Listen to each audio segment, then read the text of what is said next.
Welcome to A Clinical Breath, respiratory insights from industry leaders. A Clinical Breath provides the community with the latest respiratory developments, trends, and expertise, all aimed at improving patient outcomes. Today's episode is brought to you by Monaghan Medical Corporation. Monaghan means it matters. This podcast is for informational purposes only. It is not intended to be a substitute for professional medical advice, diagnosis, or treatment. Opinions are those of the participants and do not necessarily reflect those of Monaghan Medical Corporation. Thank you for joining us today for A Clinical Breath, respiratory care insights from industry leaders.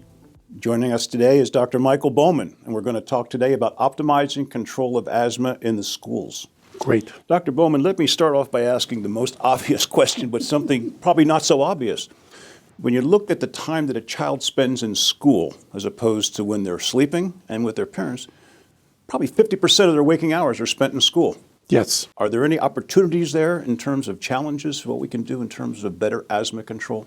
I think the schools are an untapped source or a not yet fully utilized source of expertise to assess youngsters, to make changes in their care, to communicate to the parents, communicate to the prescriber. There are lots of opportunities, but unfortunately, teachers and school nurses have a whole lot of other things on their plates. And so when they're worrying about the paperwork necessary for all their conferences and ADHD and a whole lot of other things, that can be a challenge in terms of getting asthma up on their radar. So one of our goals is to try to educate school nurses and help them be team leaders for their school, to have a commitment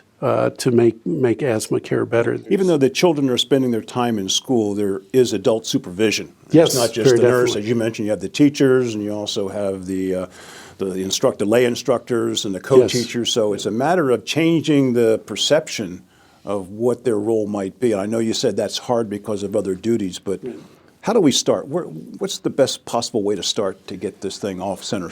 One of the things that we've done for the last several years has been to try to offer programs specifically for school nurses that they can learn about asthma in an hour and a half after we go to different places around the state. And we offer school nurse training for free, for which they get CEUs, they get continuing education.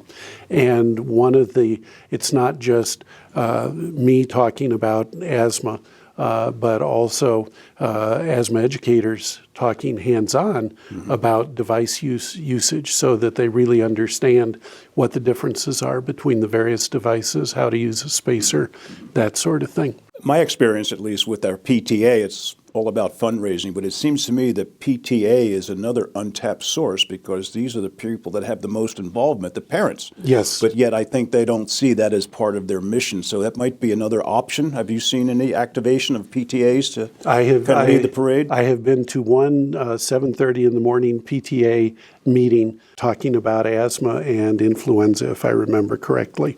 And I actually got one of our residents from our training program to go with me because I think that it's important to get medical students and residents to realize that they have an opportunity and in many ways an obligation to reach out to the community to be effective in trying to reach them. But I've been to a batch of health fairs, also tried to support principals, trying to get the concept across that it is a whole school effort. It has to be a priority because if you let the school buses idle on school property right by the pickup zone, you're going to have a whole lot of kids with problems. And so in South Carolina, where I work, we have a state regulation that school buses can't idle on school property.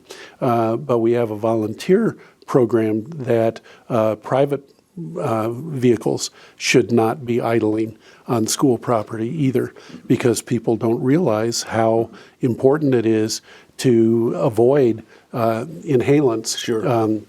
people recognize that in the inner city, a whole lot of freeways drive right through the middle of the inner city, close to schools and such, and that is an ongoing problem. The emissions totals are horrible in many inner city schools, but it can be horrible right where the kids are waiting for the bus at a school. And so those sorts of things require the principal as well as the nurse and the faculty and the school board to play a role in that. What's been your experience going up the ladder from the school to the school district to the school board? I mean, it seems to me that would be one great opportunity for multiple sites within that district.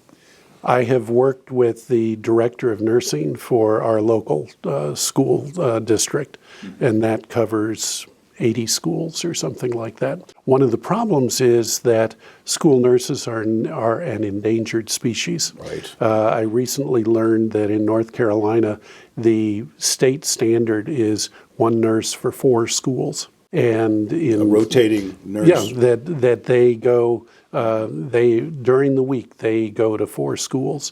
And unfortunately, lungs are dumb. They don't know how to read a calendar. Sure. And so they have the nerve to flare up on Wednesday when the nurse was there on Tuesday. So it winds up being a real problem hard enough to get the school nurses to be accomplished and confident in dealing with asthma, but they need to teach their faculty, and they need to teach whoever covers for them when they're not there. And that is a major issue because it's viewed as, well, if they're in problems, we'll just send them to the ER. Sure. Is there data collected on each individual school about the incidence of an asthmatic attack or an asthma out of control that would actually shed light on the problem and allow you more evidence to kind of drill down on the training and the education of the staff? I expect that goes state by state. In our state, currently, the nurses don't keep track of the causes of absenteeism.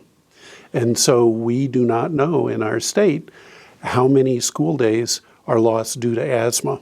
And I don't actually know for sure where the estimate that asthma causes a total of 14 million school days lost in the U.S. each year. I don't know exactly where that comes from because I know in the school districts throughout our state that I've dealt with, they know a child has asthma, they may know that they had to call the paramedics, and they kind of assume that when that child is out the next 2 days, it's because of asthma, but they don't keep comprehensive records. So there's about two that. issues here. There's the asthmatic who actually has a problem on site, which is Yes. visible to everybody. Right. And then there are the kids who don't show up because they don't tell what the illness is. Johnny's just sick today. Right. And that whole population might be asymptomatic most of the time, but yet they still have asthma. Yes, and it may be that the parent woke up late or was out the night before and didn't feel like getting their child to school, and they just say, oh, he's got asthma. And that's why he wasn't there that day.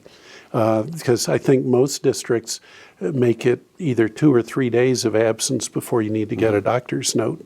And so someone who carries the diagnosis of asthma, that can be an excuse, so to speak. How do you educate your kids, your asthmatic patients, I should say, in terms of dealing with I don't want to say ridicule, but kids can be pretty mean to one another, but yet once you understand that just as asthma, but it's okay, Yes. they tend to be accepted. So it's a nice idea, but sometimes it's hard to implement.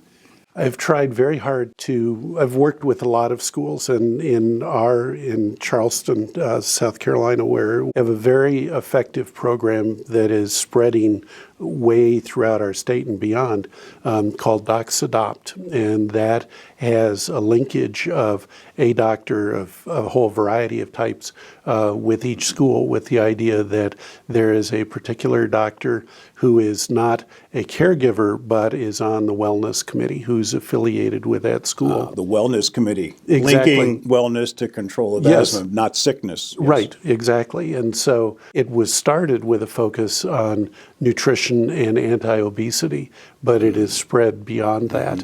But that has been a way of trying to get folks in the schools used to having a doctor around and a For health voice and health promotion and Yes, wellness, right? exactly. As opposed to the concept that I only go to a doctor when I'm sick, or Right. there's a stigma attached to being sick.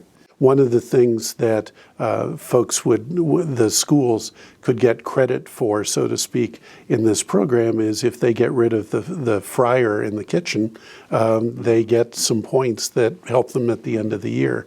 If they have a garden, if they have more activity, if they have increased activity time for the kids, if they have a breastfeeding room for the faculty, all kinds of things that go into that.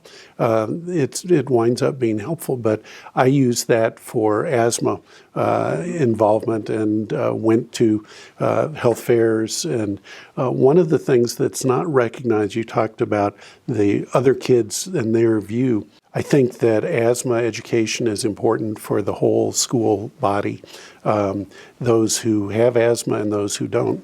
And I think Or who might not know they have asthma. Exactly. That's another value that we should get back to. But Asthma Art is something that's not appreciated very much. And I think that kids have a remarkable way of being able to express themselves through what they draw.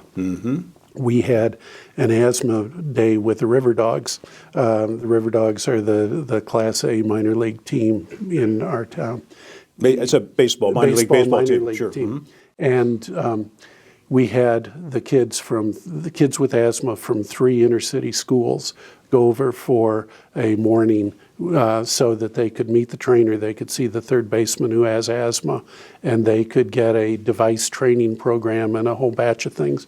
Anyway, one of the stations was draw what asthma means to you.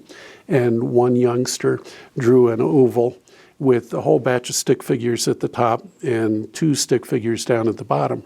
And the message was, when I have my asthma flare, I can't keep up with my friends.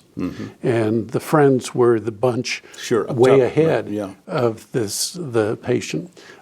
So I think that there are ways to get kids to kind of express what's going on. You know, it's interesting you mentioned about the physician coming in as a promoter of health and wellness and good nutrition and exercise.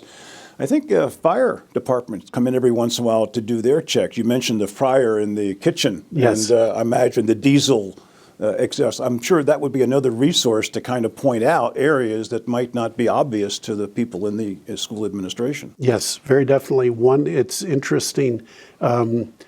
Milwaukee, Wisconsin, and probably a few other places, I think maybe Dallas, utilizes first responders as asthma educators in the community. The fire personnel like to go out into their communities without tragedy at the other end of the interaction. Right. They're Preemptive. known, exactly. Yes. And so they turn out to be extremely effective communicators about asthma and what's expected. And when you take an experienced first responder, hopefully in a big fire truck and wearing the garb, they get everybody's attention at school. Right. And so, and that's really not intimidating to the children. Usually their heroes. They want to be when they grow up. Right. You know. And so I think that's an underused area or program. But I know it exists in Milwaukee and has for several years, and I'm sure there are other ones around. I think, again, those first responders, it's like an anesthesiologist. You wait around 99% of the times you're more than 1% pure panic. Yes. And they are great resources when they're not responding to a panic to be able to promote good health. Yes. That will not require a 911 call. Right, exactly. And their message is, I don't want to see you when I'm manning the ambulance. Yes. If you take your medicine, if you go to the pharmacy and so forth, it can happen. And I know this guy in my group in my unit who has asthma, and he can get into smoky settings all the time, but he controls It's like the third baseman with asthma. Exactly. Or the Michael Phelps, the swimmer with asthma. Exactly. Sure. So I think trying to let kids know who they might idolize, who has asthma, and they still do whatever it is the child No values. limitations. That's right. Exactly. Right. Okay. Well, thanks very much. Give us one final word about how we can make this a comprehensive package in the school. Where do we start?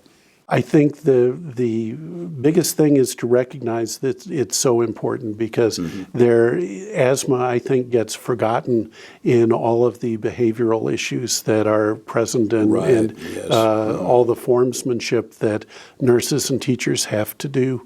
And so I think that trying to realize that we want the patients with asthma to be kids with asthma. They are normal kids who happen to have asthma, not asthmatics, where out-of-control asthma drives their whole existence and their being at school. But I think schools are an untapped resource or a not sufficiently tapped resource for information and action to make things better for the kids. Well, the good news from what the statistics tell us is that the death from asthma has gone down. Yes. But I believe that you said earlier the incidence of asthma has gone up significantly. Yes, it has gone up, and issues with respect to ethnic background, where you live, where your school is located. Is it an old one that's been through many hurricanes? Sure. Has it been 20 years since they got new gym mats? Do they still have insecticides being sprayed around the room or gardening outside when the kids are there? We talked about the exhaust exposure. All of those things play a role. There's a big role for respiratory therapists who want to get involved in this and for school nurses. And again, Dr. Bowman, thank you very much. You're and hopefully we'll have you back again. My pleasure. Thank you. You've been watching A Clinical Breath, respiratory insights from industry leaders, brought to you by the Monaghan Medical Corporation. Monaghan means it matters. Thank you for watching, and tune in again for more respiratory-related topics.